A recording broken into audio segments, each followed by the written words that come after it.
Hi mga kaswisi! So nagbabalik po ako ulit sa aking YouTube channel. Ayan. So nandito na naman tayo sa ating episode for today. Ayan. So bago ang lahat mga kaswisi, kung bago lang kayo sa aking YouTube channel, so please hit like and subscribe and click the notification bell para maging updated po tayo sa aking mga videos for today. Ayan. So gabi naman na ngayon, no?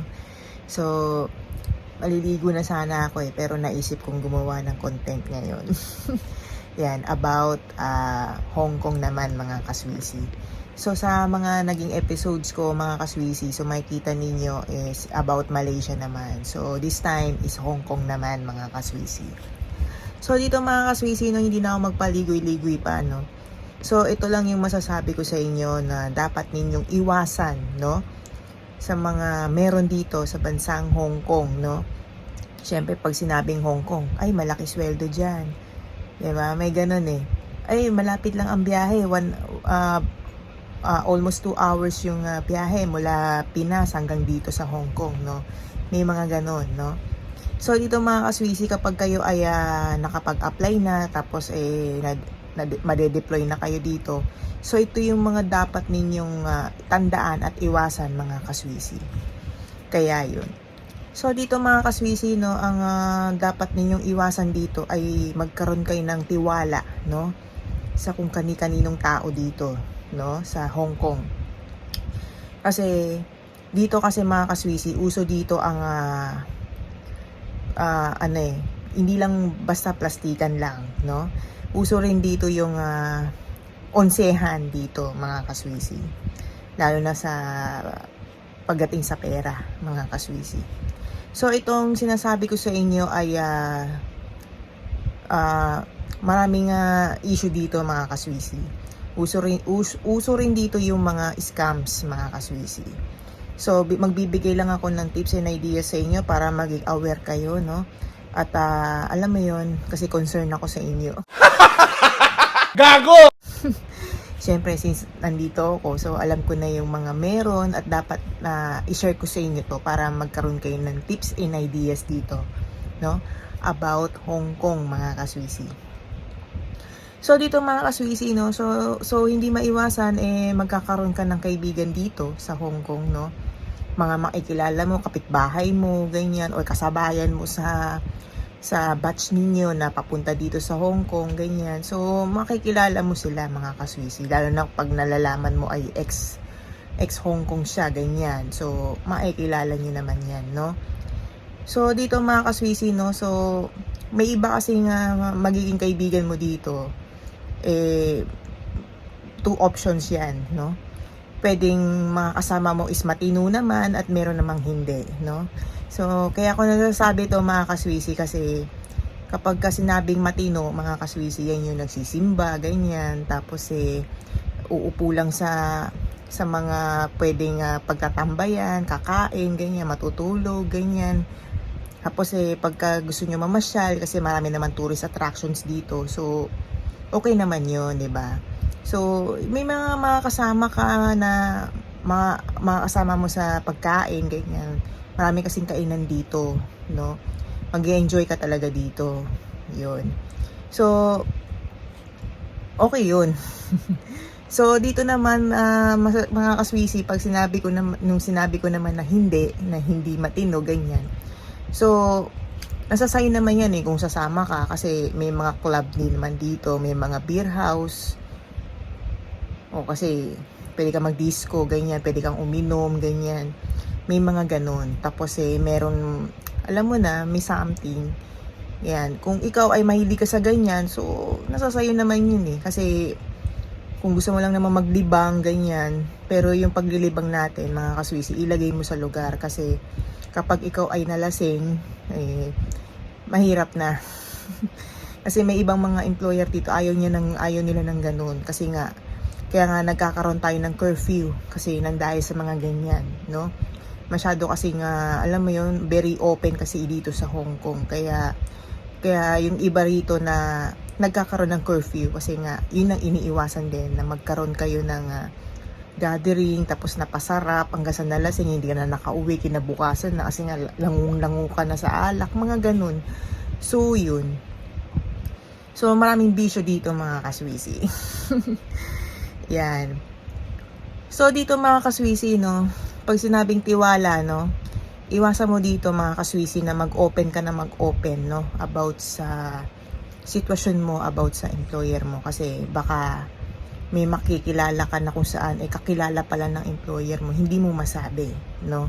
So syempre kung naman yung mga hinanaing mo or reklamo mo sa kanila, tapos nasabi mo sa kaibigan mo, no, tapos suddenly sasabihin niya yon, no, kasi hindi rin natin alam mga kaswisi. So much better na lang na sarilihin mo na lang, ganyan, dun ka sa ibang tao talaga na hindi sa mga lugar dito, kasi may ganun kapag mismo sa may lugar lang ninyo nagsasabi ka ng mga kasi usually nagtatanong lang naman sila kung kamusta ka dyan, okay ka ba dyan, mga ganun, then suddenly magkukwento ka, hindi mo masabi na baka nagsusumbong, hindi mo masabi.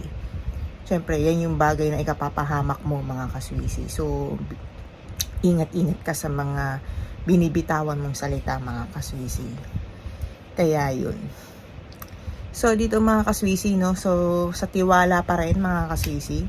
So iwasan mo dito ang yung masyado kang open sa mga kaibigan mo. Kasi meron ka maka-encounter na kung saan may isa kang kaibigan na mag-o-open sa'yo ng mga problema niya, ganyan.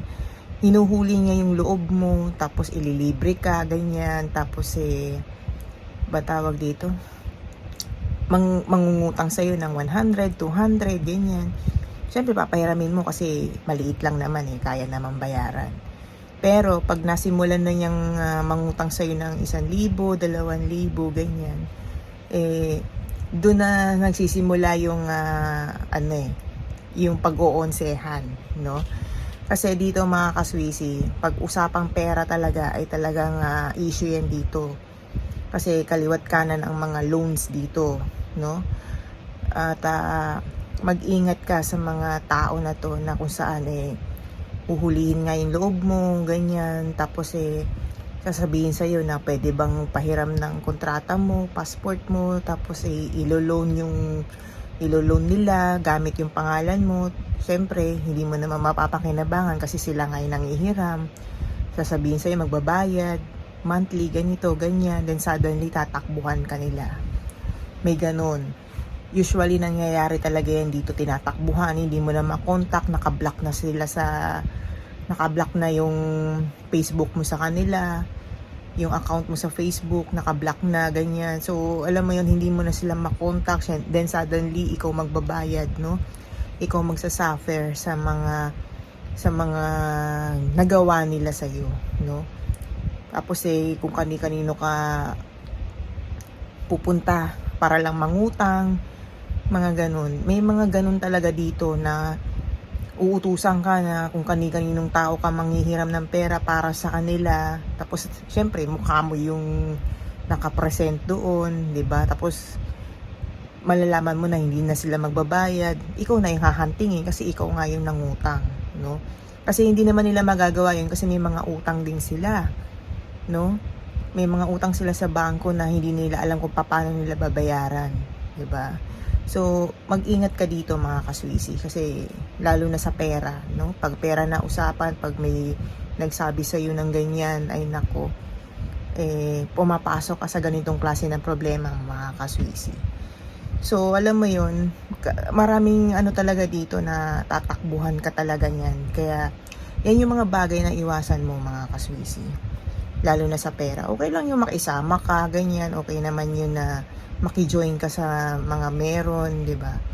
Depende naman sa iyo yan kung gusto mong sumama talaga, gusto mong makatipid, gusto mong maglamierda ka, wala namang problema doon. Ang mahalaga lang doon mga kaswisi, magkailangan kung may curfew ka, umuwi ka ng mas maaga para naman matuwa sa iyo yung mga amo mo. Ganon. Kasi karamihan dito ay may mga curfew. Kung puti naman ang amo mo, alam ko yung iba dyan stay out naman. Then kinabukasan kailangan sa gantong oras makabalik ka na, ganyan. Ganun. So, depende yan sa magiging amo mo, mga kaswisi. So, dito pa rin mga kaswisi, no? Pag sinabing tiwala pa rin, no? Dito sa social media, no? Lalo na sa Facebook, mga kaswisi, o kahit sa Instagram, meron kang maikilala na kung saan, magme-message sa iyo, ganyan, na magiging jowa mo, tapos suddenly hindi mo makikita, ganyan, tapos merong silang ino-offer sa iyo na crypto, ganyan, mag-deposit ka ng ganito, tapos i-withdraw mo. At first, ganyan yung mangyayari, mawi-withdraw mo yung pera eh. Pero pagka malakihan na yung pera na ilalagay mo dun sa crypto na to o kahit ano pang social media platforms na gaya ng mga Lazada, Shopee, ganyan. Kasi nagagaya na nila yan eh. Pwede nilang gayahin. Pag once na pinasok mo yung pera, pasok yun sa account nila. No? Although makikita mo na parang Shopee, Lazada, ganyan, pang investment, mga ganyan. So ingat-ingat ka dyan, mga kaswisi. Wag ka maglalabas ng pera dito, no? Yun. So next, mga kaswisi, no, yung tiwala pa rin, no? Wag ka magtitiwala, mga kaswisi, at iwasan mo na makikita mo sa social media gaya ng Facebook na kung saan ay merong nagbebenta ng mga gadget na sa murang halaga lang. Syempre maiengganyo ka, tapos manghihingi ng down payment, no? Pag nanghingi ng down payment, tapos pag darating na yung araw na magkikita kayo, then suddenly hindi na siya magpapakita, no? So sayang lang yung pera, no? Tapos sasabihan ka pa niya na na kailangan ibigay mo muna yung remaining balance bago ko ibigay yung gadget. Isipin mo yun Hindi mo pa nga nakikita yung gadget kung okay ba, kung legit ba siya, ganyan. Tapos manghihingi na kagad ng pabayad. Tapos dadaling ka niya sa isang condominium. Tapos hindi naman pala siya doon nakatira, 'di ba? Mag-iisip ka eh. Ganun, mag-iisip ka talaga. Kasi maraming mga modus din dito. Yung mga love scams, ganyan, usoy rin yan dito. So mag-iingat ka, mga kaswisi. Yung tipong mamanipulahin ka para lang mangutang ka sa bangko, para lang may pambayad ka doon sa ini-invest ninyo, then suddenly hindi mo na makukuha kasi naka-freeze daw, ganito, ganyan, maraming dahilan, no? So mag-iingat talaga tayo dito, mga kaswisi, lalo na pagka usapang tiwala, pera at kaibigan, ganyan. So mahirap talaga, no? Hanggat maaari, mga kaswisi, magstay ka na lang kung saan ka masaya, komportable, ganyan. Huwag mo sayangin yung buhay mo dito sa bansang Hong Kong. Although ang Hong Kong ay magandang puntahan, pasyalan, at magandang pagtatrabahuhan din. Kasi syempre, nga lang talaga dito, mataas lang talaga yung cost of living. Pero maraming experience kang dito, na pwede kang mag-hiking, ganyan, pwede kang pumunta sa dagat para maligo, manguha ng mga tahong na sariwa pa, ganyan, pwede mo iluto, mga ganun. Tapos pwede kang pumunta sa mga tourist attractions dito. Wala namang makakapigil sa iyo eh. Ang mahalaga lang doon, itong mga sinabi ko ay dapat mong iwasan, mga kaswisi. Kaya yun. So I hope na nagkaroon kayo ng tips and ideas dito, mga kaswisi, about sa ating mga episodes, no? About Hong Kong naman. Yan. So hanggang dito lang ako, mga kaswisi. Bye!